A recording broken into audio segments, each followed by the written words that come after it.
but in good times, it is insane. It's insane. In this area especially, we're very insulated. What did you do before? I've been doing this since I got out of college. I knew from a very young age I wanted to be in construction and development. So when I was in college, I was like, all right, I need to finish this because I want to get into construction. I had my first job working for a general contractor. I quit and started my company. So I worked for a company to learn what to do, and then I started my own business. So moving to that, starting a company. Chris gave me some interesting advice, and there's a little anecdote, which was the idea of a paycheck being like a drug, like a highly addictive drug. It's kind of like a weird way to put it, right? But like you need your fix. Every 2 weeks, you need your fix. And it's hard to say, I'm not going to do that drug anymore. I am not going to take that paycheck every 2 weeks, right?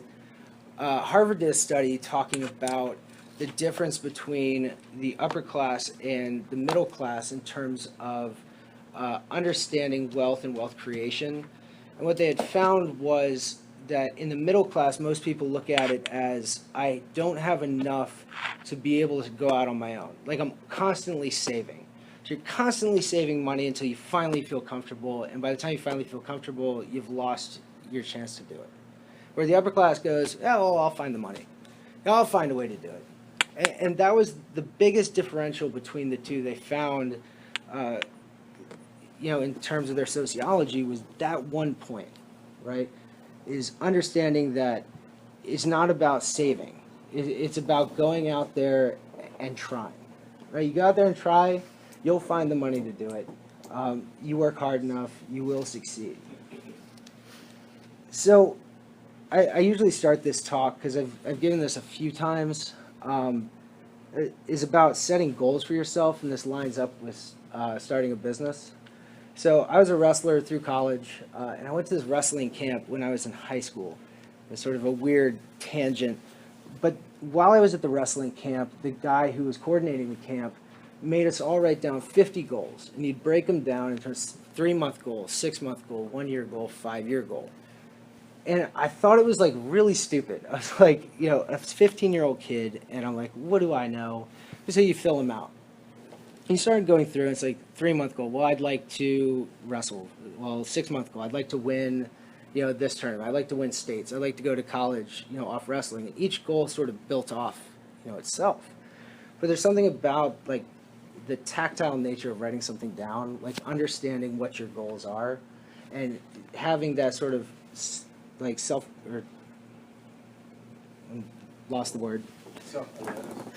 Yeah, just writing it down, you remember it, right? Like in your subconscious, like you'll remember what your goal is and you'll work towards it.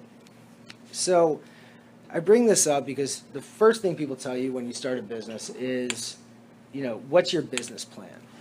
And I had this really interesting interaction at this BizNow event that I was on a panel for, where they asked, I was the only person under 40 years old on the panel. Everybody was a business owner in development or construction, and I was the only person under 40. And they said, what was your business plan? And the first guy goes, well, I wrote down this, this, and this. And they're like, John, what was your business plan? I said, I didn't have a business plan. And like everybody was sort of up in arms. They're like, that's stupid. You need a business plan. But this ties back into having goals. Is like that was my business plan, right? Like understanding what was my goal. Well, my goal was to make $1 million by the time I was 30. Okay, so there's my business plan. How do I make that happen? And I sort of fill in the blanks as it happens. And that's an interesting dynamic within our generation, like the millennials, being very flexible and sort of moving with the times. So when you start a company, the first thing people tell you is have a business plan. Write it down. Know everything you're going to do. I'd say no. The first thing you should do is establish your own personal goals for a 5-year period and figure out how to fill it in and how you can work to achieve those goals through use of your company. Full-time job starting day one.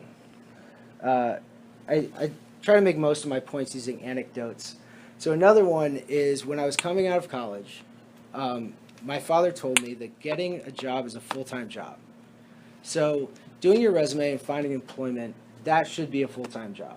Getting a part-time job to pay your bills,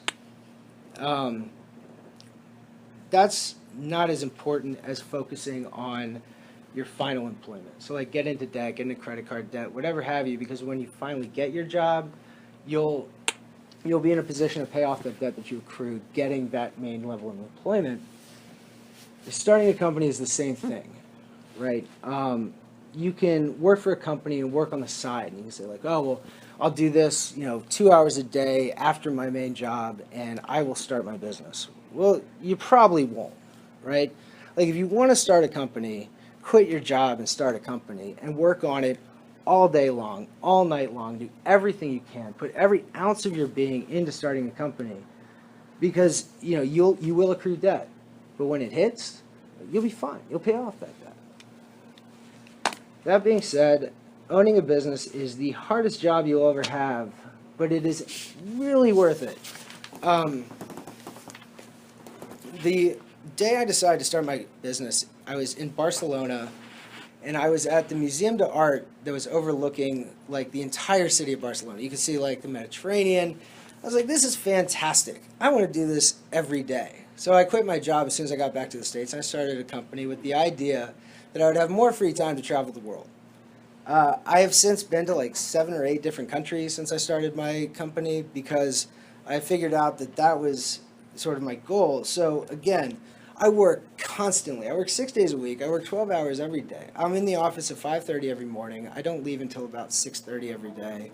My wife hates it, but because I do that, I can take a week off here and there, and I can go to Belize, or I can go over to Italy. I can go to Istanbul, because those are my passions. So again, hardest job I have because I put in ridiculous amounts of hours, but I can also take that time to do what I want to do.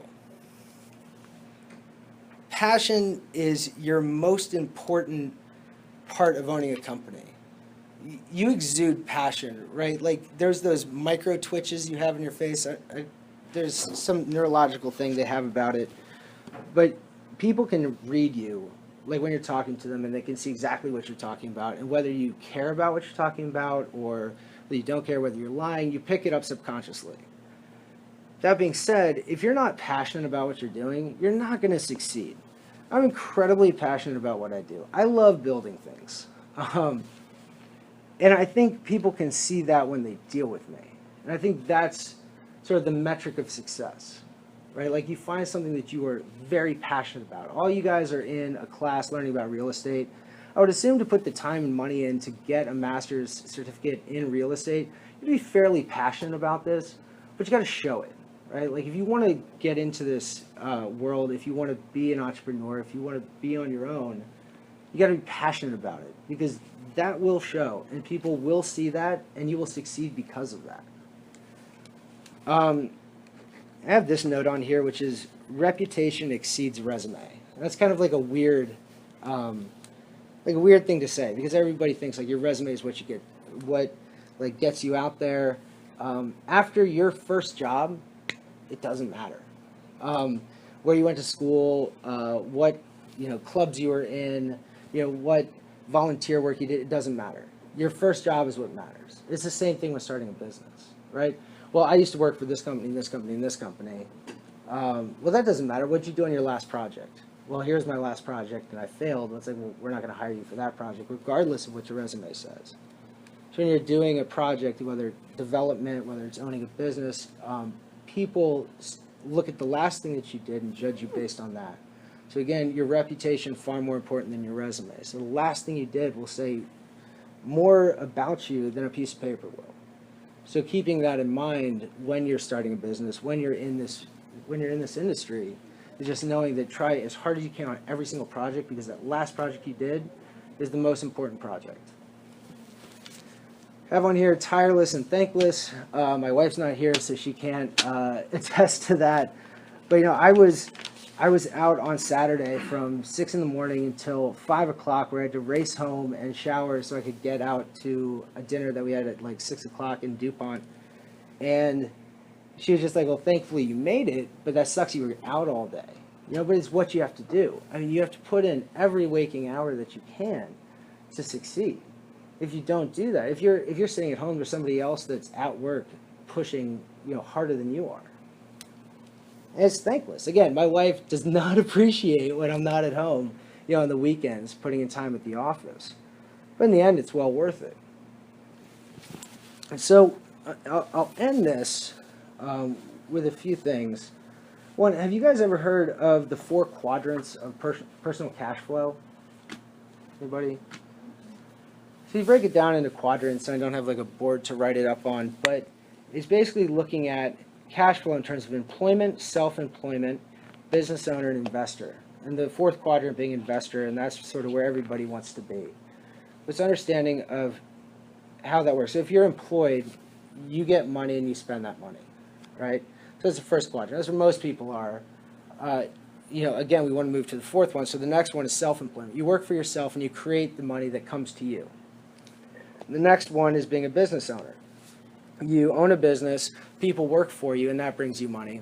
And the last part is being an investor, where you take your money and you put it out there and it works for you. So that's where we all want to work towards, because we all want to be sitting on an island and just checking our bank account, and our bank account is going up every day.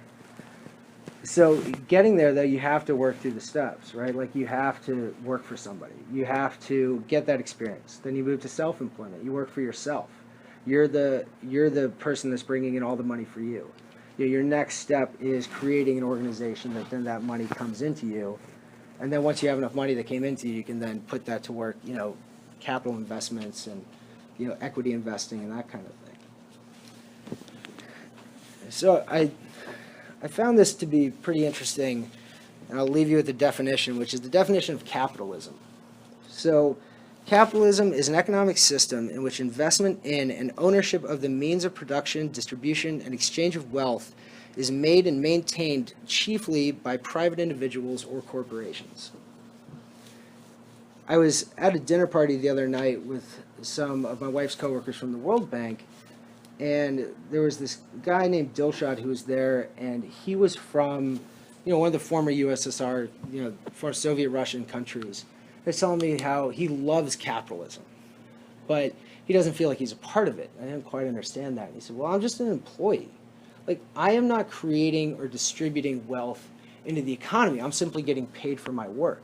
And I thought that was like a really interesting idea, right? The idea of that you're in a capitalist country, and if you're working for somebody, you're not technically a capitalist.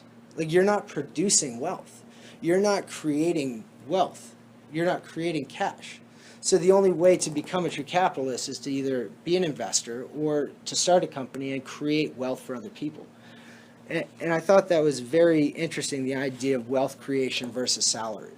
So the idea of starting a company, you basically create wealth for yourself as opposed to doing a project for somebody else and simply being human capital.